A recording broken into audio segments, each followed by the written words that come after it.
하나님의 말씀 보시겠습니다. 하나님의 말씀은 신명기 1장 34절에서 46절의 말씀입니다. 신명기 1장 34절에서 46절의 말씀입니다.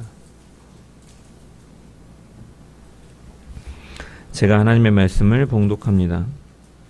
여호와께서 너희의 말소리를 들으시고 노하사 맹세하여 이르시되 이 약한 세대의 사람들 중에는 내가 그들의 조상에게 주기로 맹세한 좋은 땅을 볼 자가 하나도 없으리라.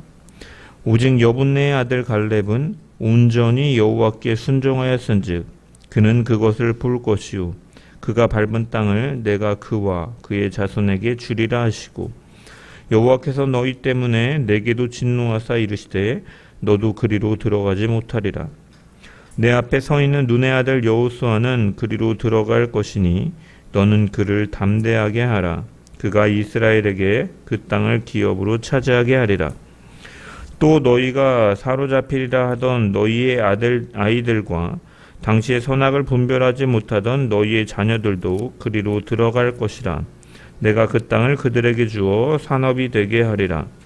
너희는 방향을 돌려 홍해길을 따라 광야로 들어갈지니라 하시매 너희가 대답하여 내게 이르기를 우리가 여호와께 범죄하였사오니 우리 하나님께서 우리에게 명령하신 대로 우리가 올라가서 싸우리이다 하고 너희가 각각 무기를 가지고 경솔히 산지로 올라가려 할 때 여호와께서 내게 이르시되 너는 그들에게 이르기를 너희는 올라가지 말라 싸우지도 말라 내가 너희 중에 있지 아니하니 너희가 대적에게 패할까 하노라 하시기로 내가 너희에게 말하였으나 너희가 듣지 아니하고 여호와의 명령을 거역하고 거리낌 없이 산지로 올라가매 그 산지에 거주하는 아모리 족속이 너희에게 마주 나와 벌떼같이 너희를 쫓아 세일산에서 쳐서 호르마까지 이른지라.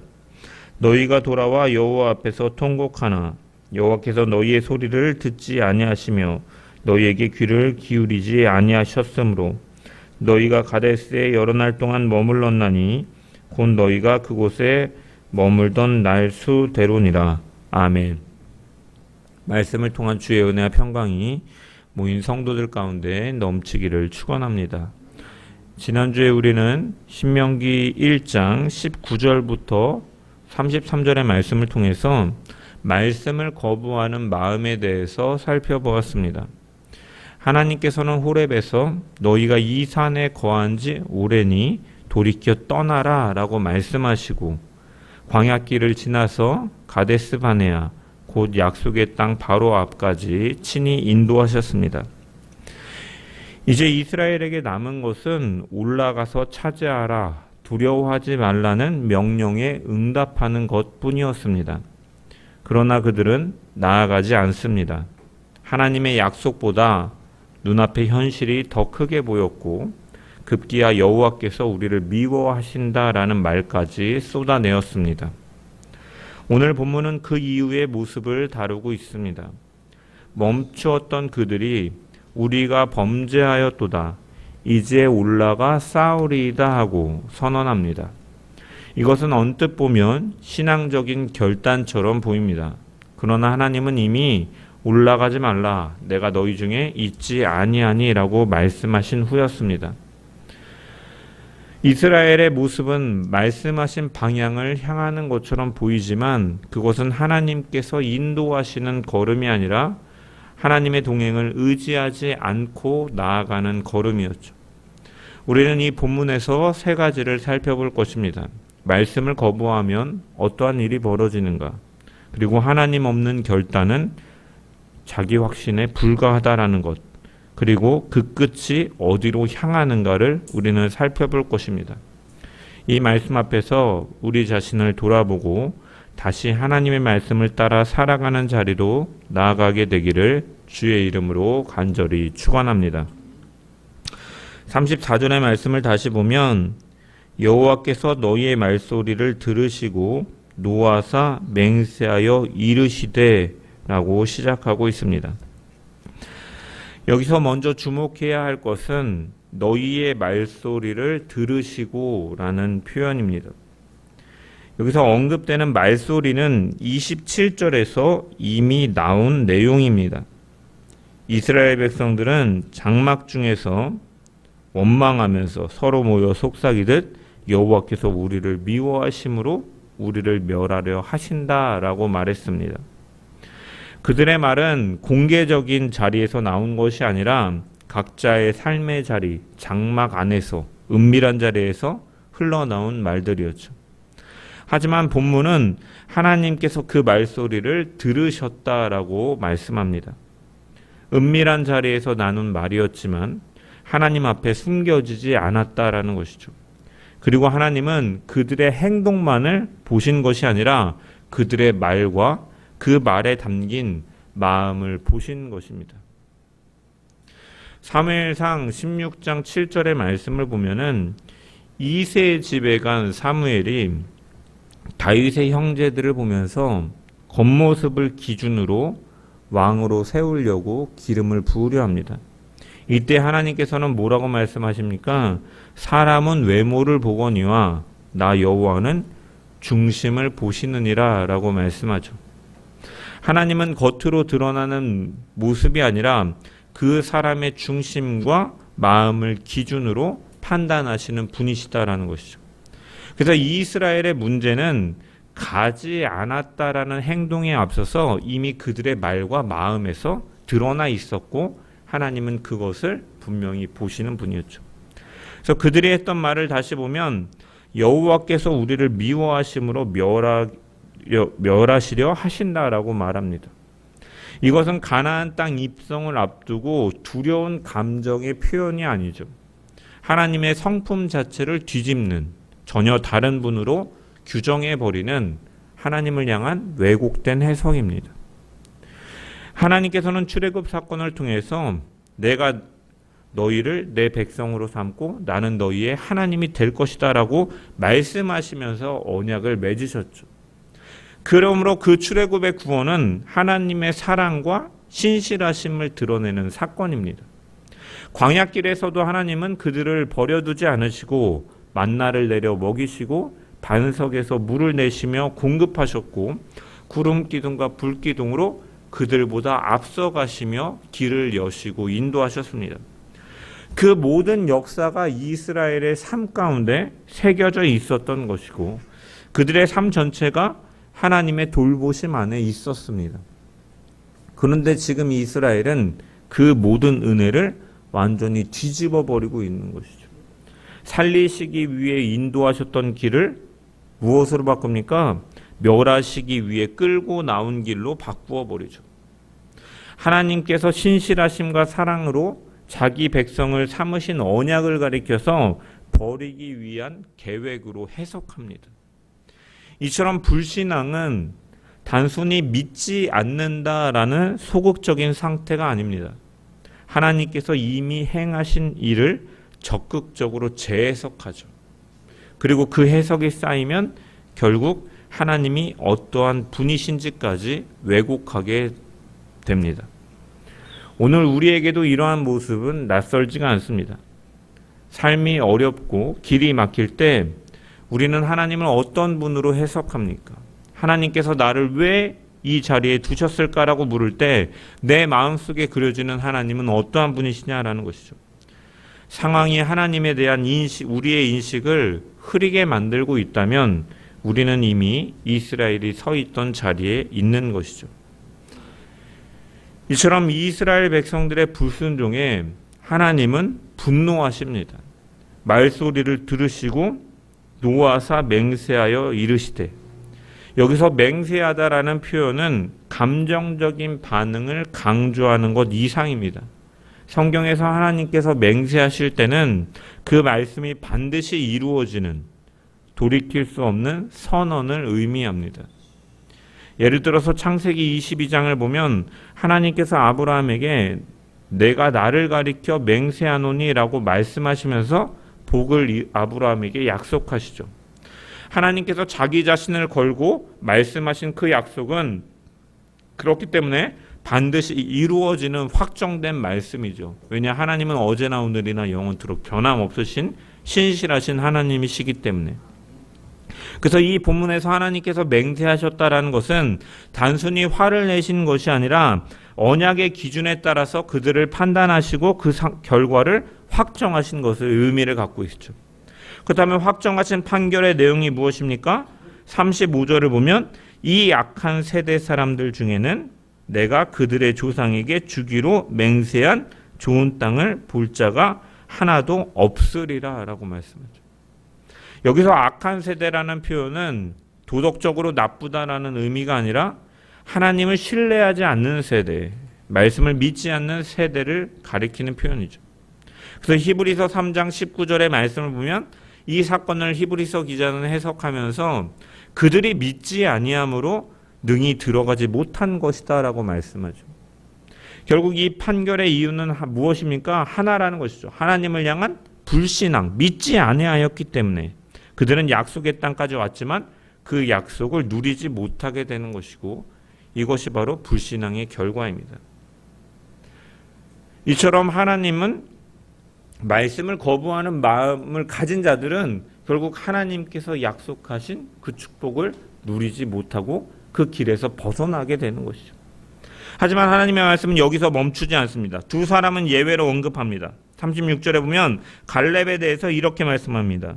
오직 여분네의 아들 갈렙은 온전히 여호와께 순종하였은즉 그는 그것을 볼 것이요 그가 밟은 땅을 내가 그와 그의 자손에게 주리라 하시고, 여기서 갈렙은 온전히 순종하였다라고 기록되어 있죠. 온전히 순종하였다라는 표현은 히브리어로 말레 아하레이로 가득 채우다, 완전히 뒤따르다라는 의미를 갖고 있습니다.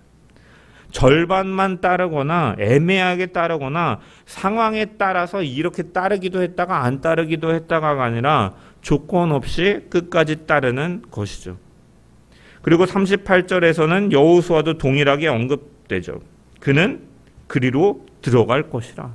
그가 이스라엘로 그 땅을 기업으로 얻게 할 것이다.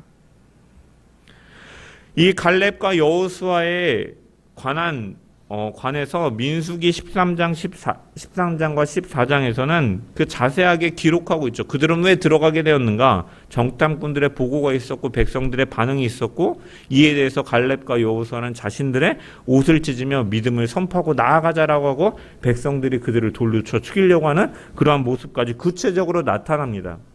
하지만 신명기는 이 부분을 매우 간략하게 압축하고 지나가죠. 신명기는 과거의 사건을 다시 나열하는 기록이 아니라 현재 세대에게 적용하는 설교이기 때문이죠. 그래서 왜 그들이 실패했는지를 드러내고 지금 이 말씀을 듣는 세대가 같은 길을 가지 않도록 하는데 초점을 두고 있기 때문에 단순화시키는 거예요. 그래서 갈렙과 여호수아의 이야기를 길게 다시 설명하는 것이 아니라 온전히 순종하였더라. 백성들은 원망하고 거역하였지만 이들은 온전히 따랐기 때문에 그들은 들어갔다. 여호와께서 약속하신 그 축복을 누렸다라고 선언하면서 너희 앞에 생명과 사망의 길, 복과 저주의 길이 있는데 너희는 무엇을 선택하겠느냐? 나와 내 집은 여호와를 따르겠다. 여호와를 선택하겠다. 그 말씀 앞에 순종하겠다는 주제를 명확하게 하고 대비하고 있는 것이죠. 그래서 즉 믿음은 상황을 보는 것이 아니라 어떻게 보느냐가 아니라 하나님의 말씀을 끝까지 붙드는가의 문제라는 것을 분명히 드러내고 있다라는. 그리고 39절은 그거에 따른 의미 있는 대비를 보여주죠. 너희의 39절의 말씀 보면 너희가 사로잡히리라 하던 너희의 아이들과 당시의 선악을 분별하지 못하던 너희의 자녀들도 그리로 들어갈 것이라. 내가 그 땅을 그들에게 주어 산업이 되게 하리라. 너희의 아이들과 당시의 선악을 분별하지 못하는 너희의 자녀들이 그리로 들어갈 것이다. 여러분, 출애굽 1세대는 광야를 지나면서 많은 경험을 했고 눈으로 현실을 충분히 분별할 수 있다고 여겨지는 성인 세대들이죠. 그런데 그들은 그 땅에 들어가지 못합니다. 자신들의 판단으로 하나님의 약속을 재단하고 상황을 바라보면서 하나님보다 자신들의 판단을 신뢰하기 때문에 들어가지 못하죠. 반면에 아직 스스로 판단할 받기에 충분하지 못한 성년이 되지 않은 아이들, 자신의 경험이 아니라 하나님의 말씀에 의존할 수밖에 없는 자들은 그 땅에 들어간다라고 하나님께서는 대비시키셔서 말씀하고 계신 것이죠. 이것은 능력의 차이가 아니다라는 거예요. 무엇을 기준으로 삼느냐의 차이인 것이죠. 자기 판단을 기준으로 삼은 세대는 약속 앞에서 멈추게 되고, 하나님의 말씀에 의존할 수밖에 없는 세대는 약속 안으로 들어갈 수가 있는 것이죠. 이 장면은 우리에게 도전하는 것입니다. 오랜 신앙의 연륜과 풍부한 삶의 경험이 오히려 하나님의 말씀보다 더 큰 판단의 기준이 되고 있지는 않느냐. 너의 삶 가운데 내가 다 안다라는 확신이 말씀 앞에 무릎 꿇는 것을 막고 있지는 않는가. 그래서 이 장면은 신명기 전체가 강조하는 신앙의 본질을 드러내는 것이죠. 신앙은 내가 얼마나 잘 판단하느냐에 달려있는 것이 아니라 하나님께서 무엇을 말씀하셨는가를 기준으로 살아가느냐에 달려있다라는 것이죠. 스스로 판단할 수 있다고 여겼던 세대는 약속 앞에서 멈추었고, 하나님께 의존할 수밖에 없는 세대는 그 약속 안으로 들어가게 되는 것이죠. 이처럼 우리가 붙들어야 할 것은 우리의 판단력이나 경험이 아니라 하나님의 말씀인 줄 믿습니다. 우리의 경험이 아니라 하나님께서 하신 약속인 것이죠. 그 말씀을 끝까지 붙드는 자는 하나님의 약속을 누리게 되는 줄 믿습니다. 그러므로 우리는 하나님의 말씀을 받아들이고 그 말씀을 끝까지 붙들고 살아가는 성도들 되어 그 하나님의 인도하심 속에서 주어지는 복을 누리며 살아가는 복된 주의 성도들 되기를 주님의 이름으로 간절히 축원합니다. 그렇다면 하나님의 말씀을 거부한 이후에 나타나는 반응은 무엇입니까? 본문 41절에 보면은 이렇게 기록되어 있습니다. 너희가 대답하여 내게 이르기를 우리가 여호와께 범죄하였도다. 이제 올라가서 우리 하나님 여호와께서 우리에게 명령하신 대로 우리가 싸우리이다. 이 고백만 보면은 매우 바른 모습처럼 보이죠. 우리가 범죄하였도다 라고 말하는 것은 자신의 잘못을 인정하는 고백처럼 보이고, 여호와께서 우리 하나님께서 우리에게 명령하신 대로 우리가 싸우리이다 라고 말하는 것은 하나님의 명령에 따르겠다는 결단처럼 보이죠. 그런데 본문은 이 고백을 긍정적으로 평가하지 않습니다. 왜 그렇습니까? 42절에 이미 하나님께서 분명하게 말씀하셨죠. 너희는 올라가지 말라, 싸우지도 말라, 내가 너희 중에 있지 아니할 것이다. 여기서 중요한 것은 내가 너희 중에 있지 아니하니라는 말씀이죠. 하나님의 임재와 동행이 없는 상태를 선언하시는 것이죠. 지금까지 이스라엘의 모든 걸음은 하나님께서 함께 하심으로 이루어졌죠. 출애굽도, 광야도, 여기 가데스 바네아까지의 길도 하나님께서 함께 하셨기 때문에 가능한 일이었죠. 이스라엘 백성들이 능력이 있어서 홍해를 건넌 것이 아니고, 애굽의 그 군대의 추격 속에서도 뿌리쳤던 것도 아니고, 광야에 물이 없는 상황, 식량이 없는 상황에서 그 200만이 넘는 사람들이 갈 수 있었던 이유도 하나님이 함께 하셨기 때문입니다. 그런데 지금 하나님께서는 분명히 말씀하시죠. 나는 함께하지 않겠다. 그래서 41절의 고백은 하나님의 말씀을 따르는 것이 아니라 자기 확신을 따라 움직이는 것이죠. 하나님은 이미 올라가지 말라라는 현재의 말씀을 주셨는데 그들은 지금 주신 말씀들을 무시하고 자기에게 유리한 과거의 명령만을 붙들고 있는 것이죠. 그래서 이것은 순종이 아니라 순종의 형태를 가장한 자기의 판단을 의지하고 자기의 확신 속에서 나아가는 모습입니다. 이 모습은 오늘날 우리의 모습과 다르지 않죠. 우리는 결정을 먼저 하고 그 결정을 가지고 하나님께 나아갈 때가 많이 있습니다. 하나님, 내가 선택한 이 길이 잘 되게 해주세요. 이 선택을 축복해 주세요. 그러나 그것은 하나님의 뜻을 구하는 기도가 아니라 이미 자신이 정해놓은 길을 하나님께 승인받으려는 기도인 것이죠. 이스라엘의 문제는 틀린 말을 해서가 아닙니다. 맞는 말을 하죠. 내가 잘못했습니다. 하나님의 명령하신 대로 행하겠습니다. 하지만 그 말은 지금 하나님께서 하신 말씀을 기준으로 하는 것이 아니죠. 과거에 자신들에게 유리했던 것을 가지고 와서 지금 주시는 말씀을 거부하고 있는 거예요. 그래서 성경에서 참된 순종은 단순히 옳은 행동을 가리키는 것이 아니죠. 하나님의 말씀에 그때에 맞게 반응하는 것이죠. 그게 바로 참된 순종입니다. 이 점을 가장 분명하게 보여주는 사건이 어디 나타납니까? 사무엘상 15장에 보면 이스라엘의 초대 왕이었던 사울의 모습에서 드러나죠. 하나님께서는 아말렉과의 전쟁 속에서 그들을 진멸하라, 모든 것을 남겨두지 말고 싸그리 진멸하라라고 말씀하십니다. 하지만 사울은 어떻게 합니까? 좋은 것들을 남겨두고 그것을 책망하는 선지자에게 하나님께 제사를 드리기 위해 남겼다라고 말해요. 겉으로 보면 하나님을 위한 행동처럼 보입니다. 하지만 사무엘은 분명히 말하죠. 순종이 제사보다 낫고 듣는 것이 수장의 기름보다 낫다. 왜 그렇습니까? 하나님의 말씀과 어긋난 순간 그 행동은 아무리 신앙적으로 보이고 종교적으로 보인다 할지라도 순종이 아니라 불순종이기 때문입니다. 지금 이스라엘이 그 자리에 서 있다라는 것이죠. 그들은 하나님께 순종하겠다고 말하지만 실제로는 하나님의 말씀을 따르지 않고 있는 것이죠. 오늘 우리도 마찬가지입니다. 하나님은 멈추라고 하실 때 우리는 밀어붙일 때가 있죠. 하나님은 기다리라 하시는데 우리는 빨리 결정해야 한다고 생각하고 밀어붙일 때가 있습니다. 왜 그렇습니까? 우리는 하나님의 인도보다 자기의 판단을 더 신뢰하기 때문이죠. 이것이 바로 자기 확신입니다. 자기의 유리한 대로 생각하고 하나님을 자기에 맞추려고 하는 것. 그래서 겉으로는 신앙처럼 포장될 수는 있지만 실제로는 그것은 하나님 없이 움직이는 자기의 확신 속에서 이루어지는 결단이죠. 그래서 43절에 모세는 분명하게 말합니다. 너희가 듣지 아니하고 여호와의 명령을 거역하였다. 여기서 듣지 아니라는 표현은 히브리어 샤마의 부정형인데 샤마는 듣고 순종한다라는 의미를 갖고 있어요. 단순히 듣는다가 아니라 듣고 순종하는 이 동사예요. 그러므로 즉 그들은 들었지만 순종하지 않았다라는 것이죠. 말씀은 알았지만 그 말씀에 자신을 맞추지 않았다. 그렇기 때문에 이어지는 표현이 거역하여, 하나님의 말씀을 알면서도 따르지 않는 의도적인 불순종인 것입니다.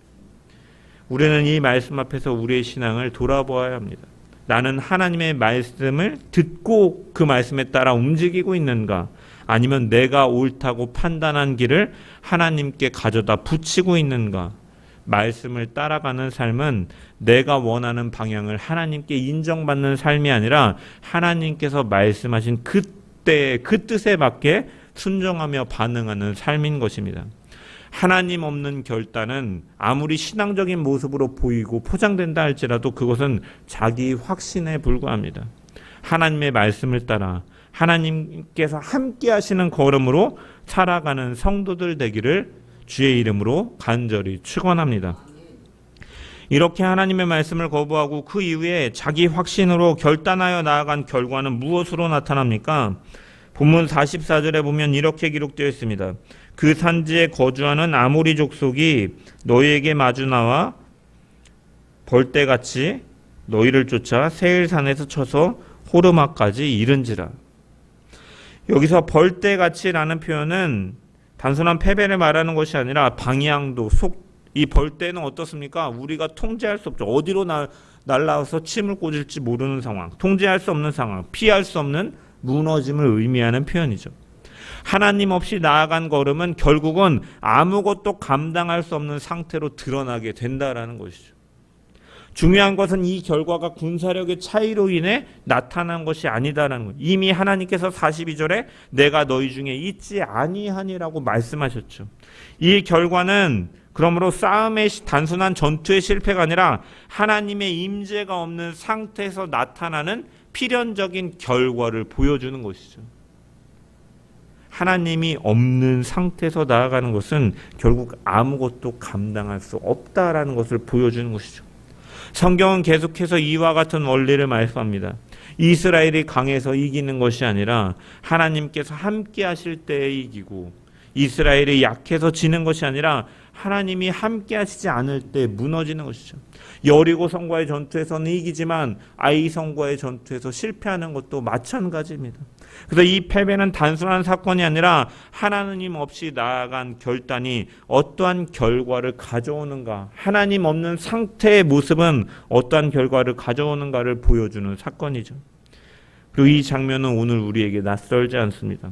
우리는 열심히 하고 더 많이 고민하고 더 많이 준비하고 더 적극적으로 움직이지만 때로는 어느 순간 무너지고 우리의 생각대로 흘러가지 않고 확신했던 길이 틀어져 버립니다. 왜 그렇습니까? 그건 능력이 부족해서가 아니라 하나님 없이 나아간 걸음이기 때문에 그럴 수 있다는 것이죠. 하나님 없이 이긴 것은 성공이 아니고 하나님과 함께한 실패는 실패가 아니고, 중요한 것은 무엇이냐? 눈에 보여지는 그런 결과가 아니라 하나님과 동행하는가가 핵심이다라는 것이죠. 그럼 우리는 늘 하나님의 말씀에 따라서 그 하나님과 동행하는 삶이 우리의 삶의 최우선이 돼요. 당장 눈에 보이게 내가 성공하는 길이 내게 복된 길이 아니라 때로는 돌아가는 것처럼 보이고 실패하는 것처럼 보이고 때로는 물러서는 것처럼 보여도 그게 하나님께서 인도하시는 길이라면, 말씀이 이끄시는 길이라면 그 길을 따라가는 것이 진정한 성공이요 진정한 복인 줄 믿습니다. 그러므로 우리는 그러한 하나님의 말씀 속에서 그 하나님과 동행하며 살아가는 복된 성도들 되기를 주의 이름으로 간절히 축원합니다. 계속해서 45절을 보면 이렇게 기록되어 있습니다. 너희가 돌아와 여호와 앞에서 울었으나 여호와께서 너희의 소리를 듣지 아니하시며 너희에게 귀를 기울이지 아니하셨다. 여러분, 이 장면은 매우 무겁게 다가와야 되죠. 그들은 전투에서 패배하고 울었습니다. 하나님 앞에서 울었다라고 이렇게 여호와 앞에서 통곡하나 그러나 하나님께서는 그들의 소리를 듣지 않으셨다라고 말씀. 여러분, 왜 그렇습니까? 그 눈물은 하나님께 돌이키는 눈물이 아니라 자기의 선택의 결과로 인한 고통의 반응으로 나타나기 때문인 것이죠.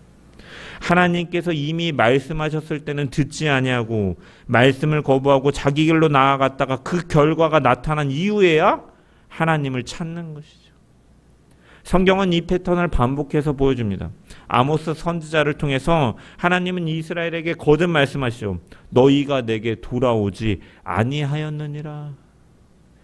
징계 속에서도 고통 속에서도 사람은 쉽게 하나님께로 돌아가지 않는다라는 것을 보여주고 있죠. 우리는 종종 결과 앞에서 하나님을 찾습니다. 일이 무너지면 기도하고 문제가 생기면 하나님께 나아가는데, 그러나 하나님은 결과 이유가 아니라 말씀을 들을 때 순종하기를 원해요. 그 즉시 순종하기를 원하시는 거죠. 말씀을 들을 때 돌이키지 않고 결과가 나타난 이후에 하나님을 찾는 것은 진정한 회개가 아닐 수도 있음을 알아야 됩니다. 회개하는 것처럼 보이지만 하나님으로 향한 돌이킴이 아니라 그저 고통 속에서 자신의 결과로 인한 눈물로 흘림일 수도 있다는 것이죠. 그래서 우리가 고통 속에서 하나님을 찾을 때 그것이 하나님께로의 돌이킴인가 아니면 고통에서 벗어나기 위한 하나님을 찾음인가, 이 둘은 같아 보이지만 사실 그 방향은 전혀 다를 수 있다는 것이죠. 그래서 우리는 이 말씀 앞에서 무엇을 붙들어야 합니까?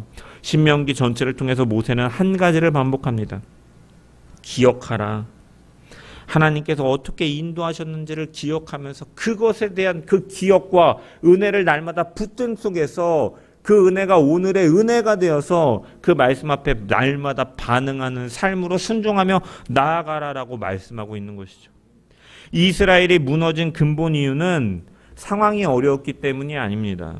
지나온 하나님의 은혜를 그들이 잊었기 때문이죠. 은혜를 잊자 현재의 상황이 모든 것을 해석하는 기준이 되었고, 그 기준 위에서 하나님은 왜곡되었고, 왜곡 위에서 불신앙과 불순종이 이루어진 것이죠.